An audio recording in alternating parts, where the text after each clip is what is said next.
parachute. Fuck that bitch, I hit her bottom and top for a parachute. I'm affiliated with them ones that's gon' bring hell through. Pour a 4 and a 16. I'm Jennifer Bellamy. We are following breaking news right now in the city of Atlanta, where just minutes ago, Atlanta police held a news conference about the death of a 39-year-old man, Kenneth Bailey, also known as rapper Young Scooter.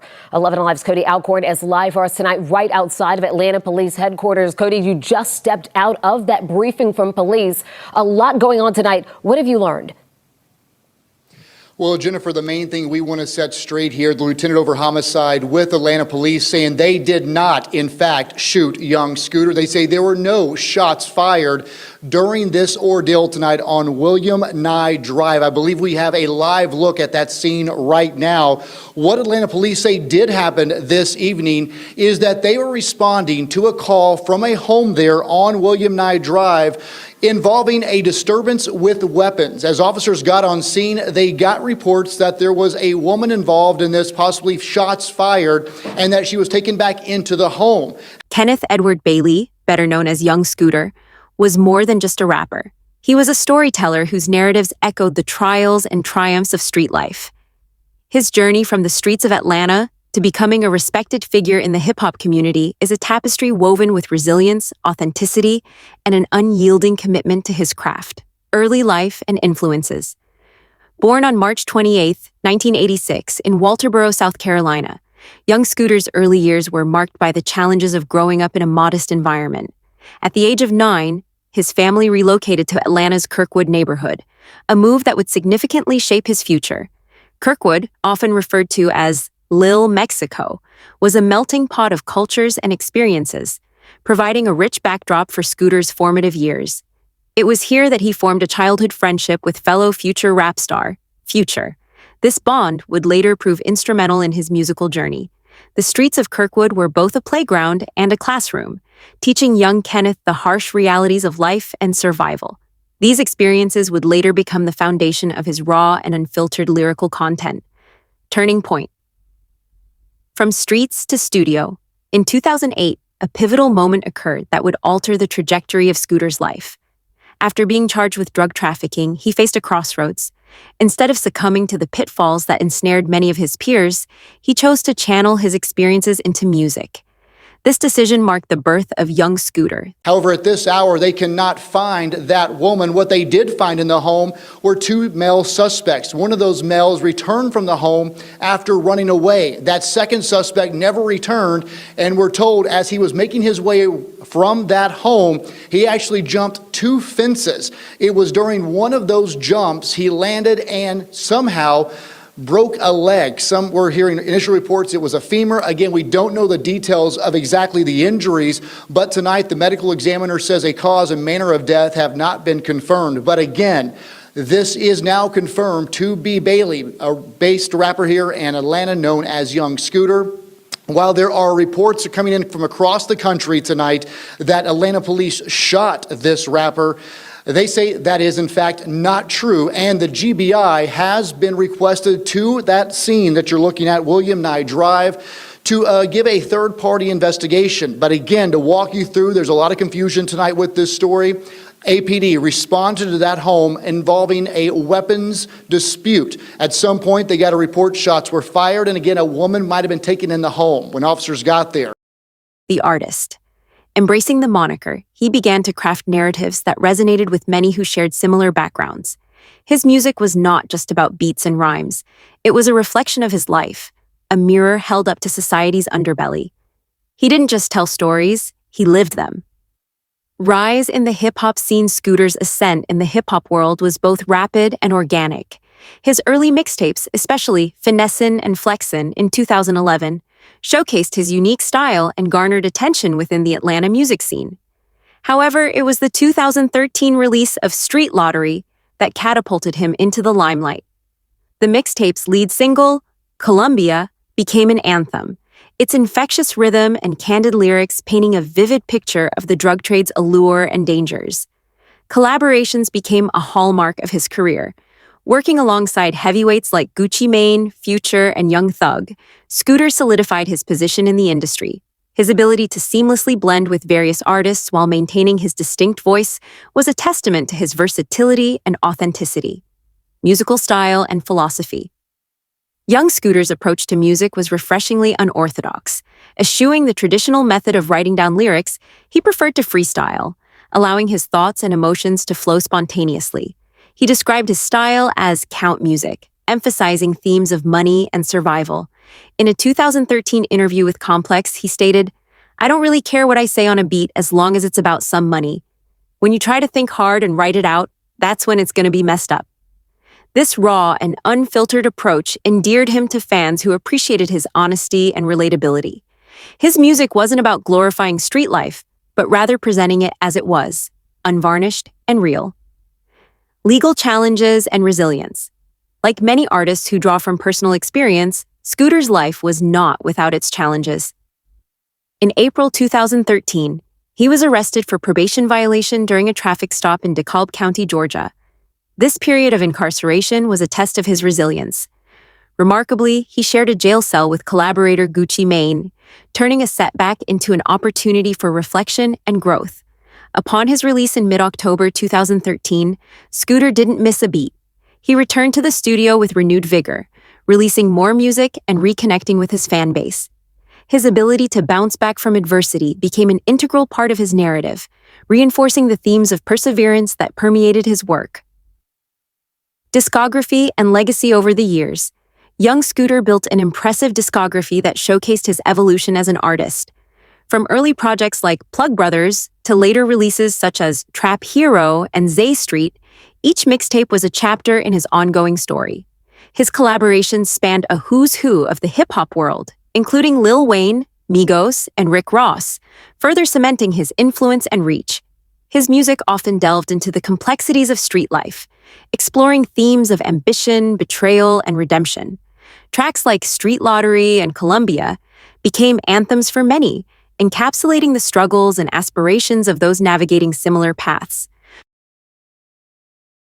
And so future artist Young Scooter passed away today on his birthday, man.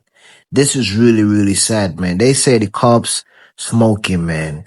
And I ain't going to lie, man. Like, enough is enough, man. Listen, dog, please stop calling my phone. You see what's going on the same way I see what's going on. And nigga, this shit do not feel good at all.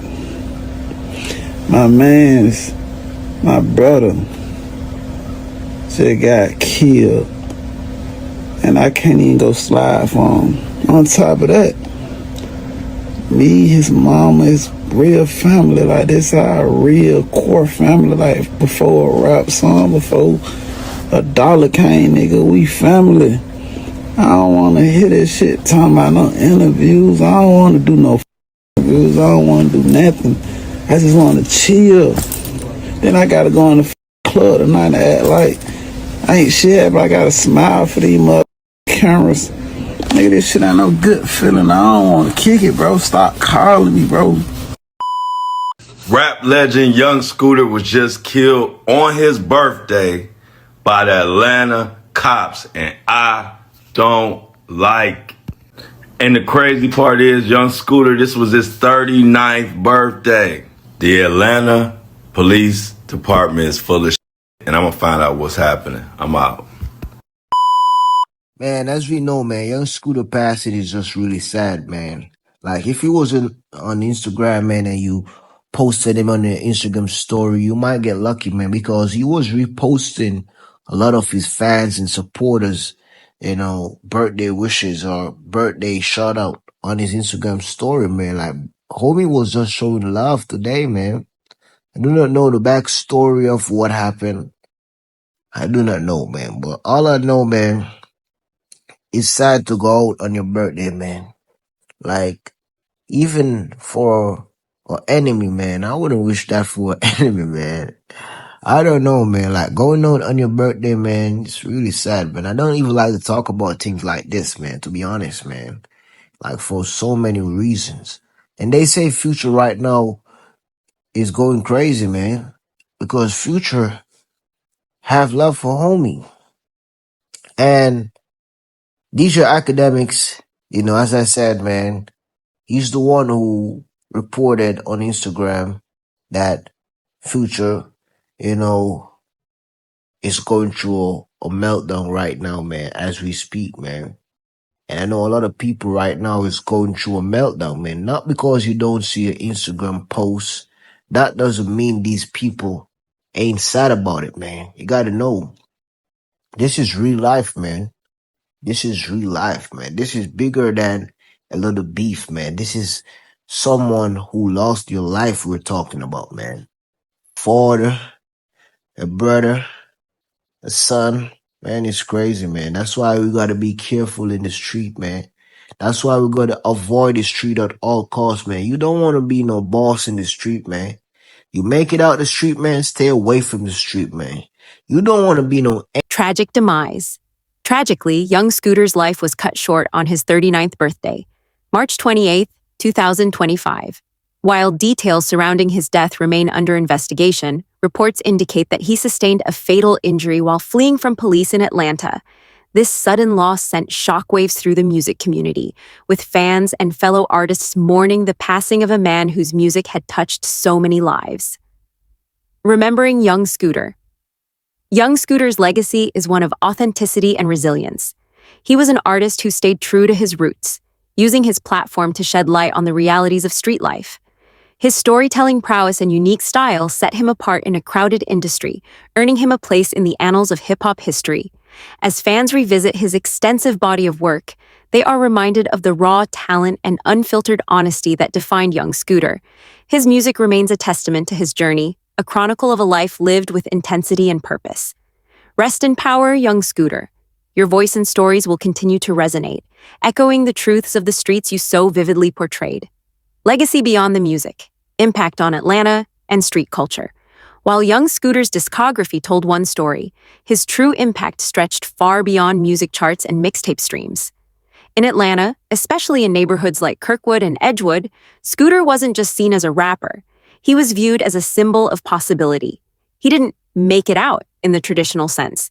He stayed, he invested, he represented. He was often spotted back in the same blocks where he came up, not flaunting success, but keeping ties, giving back, and sharing game. Local rappers saw him as a big brother figure, one who could tell you how to flip a verse into a deal, or how to survive when the lights go out.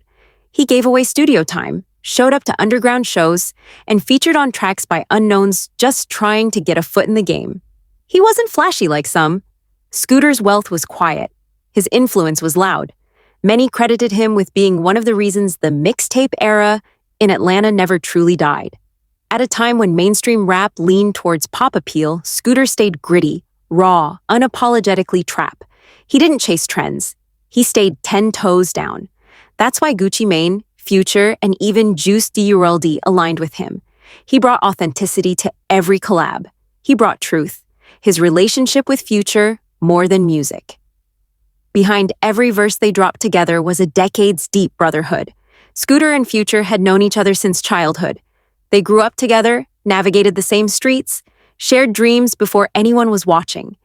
Their synergy in the booth wasn't manufactured. It was rooted in survival, in shared memories, in hard lessons learned side by side. When Scooter got locked up, Future held him down.